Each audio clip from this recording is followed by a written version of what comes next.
Hoje eu vou te ajudar a fazer aquele tipo de questão que a gente erra e não entende o gabarito, ou acerta e não entende o gabarito.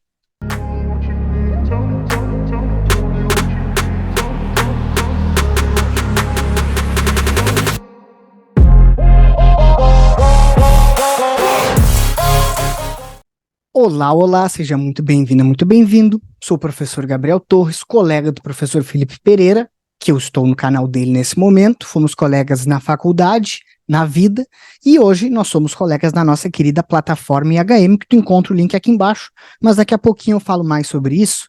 Vamos direto para a questão. Eu escolhi essa questãozinha aqui, tá? Porque ela é um tipo de questão que, mesmo tendo alternativas curtas, eu vejo que os alunos apresentam uma grande dificuldade pela natureza da questão, não é nem pela natureza do texto, nem do enunciado, nem das alternativas somente, tá?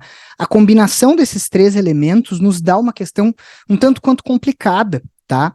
E eu acho que tendo as alternativas curtas, se tu der uma voltinha e olhar um vídeo que o título é Como Fazer uma Questão Difícil de Literatura, tu vai ver que eu falo a respeito do método, né, de como que a gente raciocina depois de fazer uma questão.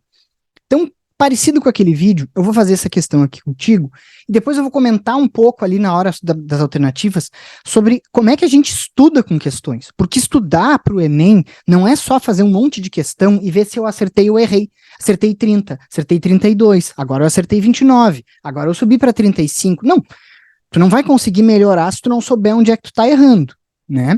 E se tu não conseguir abordar esse material que tu tem na tua mão da forma mais correta. E eu tô aqui para te ajudar com isso.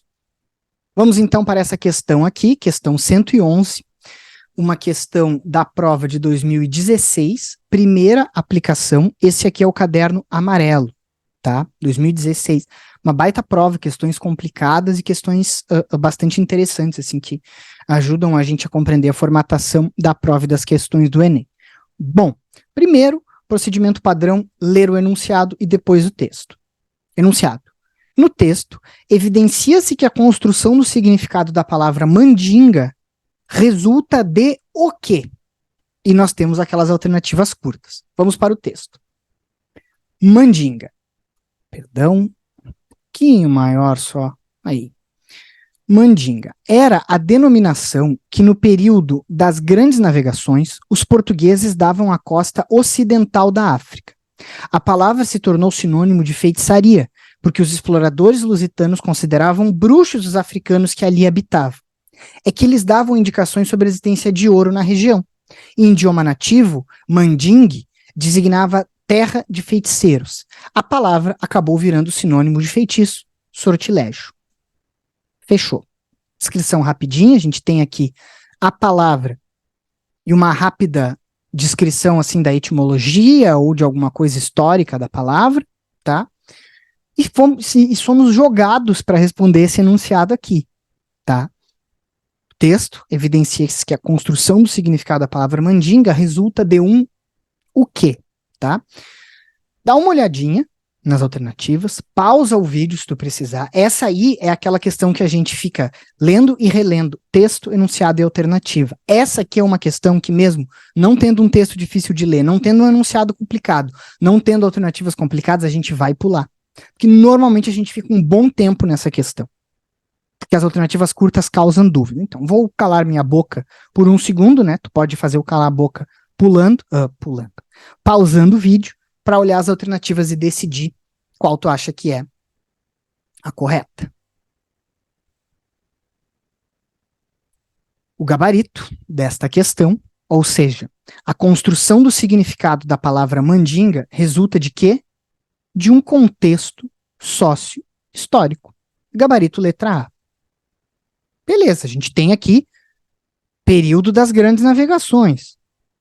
Eu já vou comentar um pouco mais sobre a alternativa correta, tá? Por que os alunos têm tanta dificuldade de compreender esse gabarito? Porque eles têm muita certeza que a que eles marcaram estava certa. E quais são as duas que todo mundo marca, além da correta, é claro, isso se não marcam mais essas do que as corretas, é diversidade étnica e contraste cultural. Descoberta geográfica o pessoal também vai, mas principalmente a que mais marcam é contraste cultural. Afinal, Tu tem a cultura dos portugueses e a cultura dos, onde é que tá aqui, dos povos da costa ocidental da África. E a cultura deles é diferente. Beleza. O que eu expliquei a respeito de meta? Eu não consigo entender por que não é a E e por que é a A. Isso não entra na minha cabeça. Então a gente vai dar um passo atrás, tá?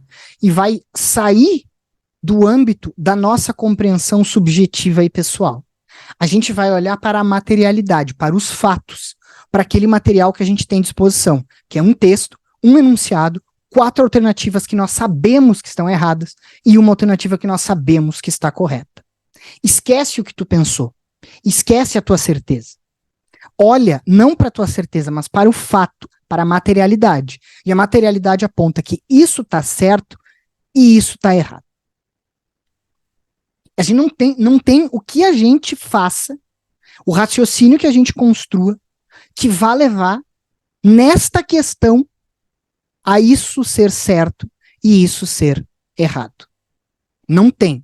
Em outro lugar, a gente pode discutir o que é mais certo, o que é mais errado. Mas a resposta para essa questão está dada. Ela é de 2016. Vai fazer quase 10 anos que essa questão foi feita.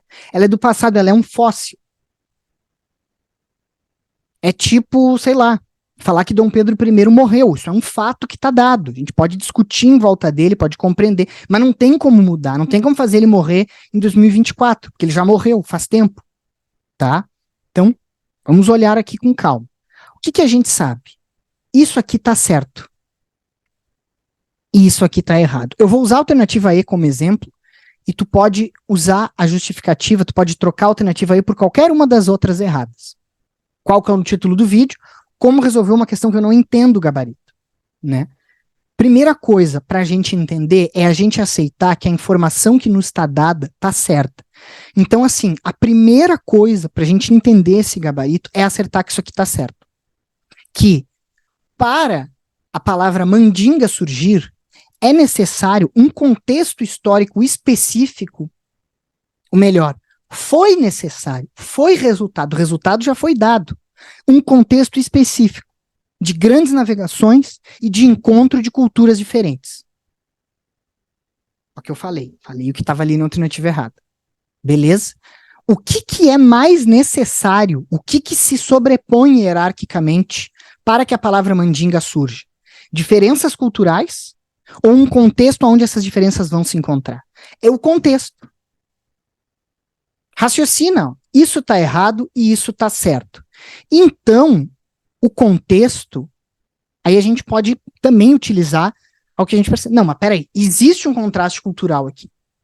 Então, por que o contraste cultural que o texto diz que não está certo? Porque não é o contraste cultural que faz com que a palavra surja, mas sim o encontro entre duas culturas diferentes que só foi possível pelo um contexto sócio-histórico.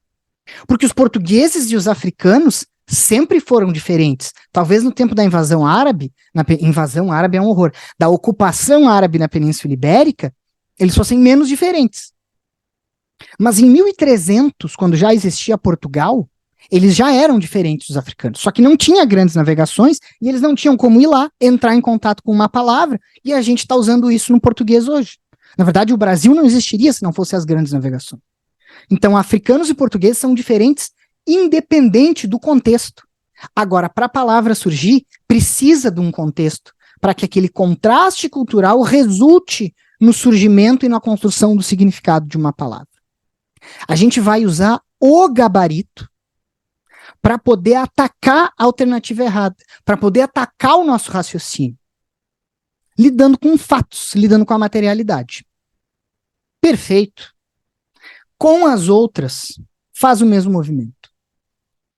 Se eu conseguir te ajudar, se tu acha que esse raciocínio é valioso, curte o vídeo, te inscreve no canal, eu vou repetir isso várias vezes, eu vou te passar outros raciocínios, tá? Manda isso para quem tem dificuldade, para quem fica batendo numa alternativa e não consegue se livrar daquela ideia. Todo mundo tem uma questão do Enem que nunca entendeu. Às vezes é problema da questão, mas é uma minoria das vezes. Eu já tive muitas questões que eu não aceitava e com o tempo e com o método, com o raciocínio correto, eu consegui entender o que aquela questão pedia. O que aquela questão pedia? Pouquíssimas ainda estão na minha lista de questões que tem problema, mas assim, ó, é menos de meia dúzia, tá? Manda para quem às vezes tem esse problema de método, mesmo que a pessoa já tenha feito essa questão, para ver como é que funciona isso. Um método da gente conseguir compreender a questão com o que a gente tem, que é a alternativa correta. A gente sabe qual é o resultado da conta. A gente tem que olhar os outros resultados a partir do resultado certo. Te inscreve no canal, manda o canal para quem tu quiser e conhece a plataforma EHM, onde além de todo esse pensamento que eu coloquei aqui, a gente aborda todo o edital do Enem, todas as competências e habilidades, tem simulado autoral, tem correção de prova, tem lista por habilidade. Clica aqui, dá uma olhadinha, caso tu não saiba o que é habilidade ou competência, dá mais uma olhada no canal e também no link aqui para a plataforma. Muito obrigado, te vejo no próximo vídeo.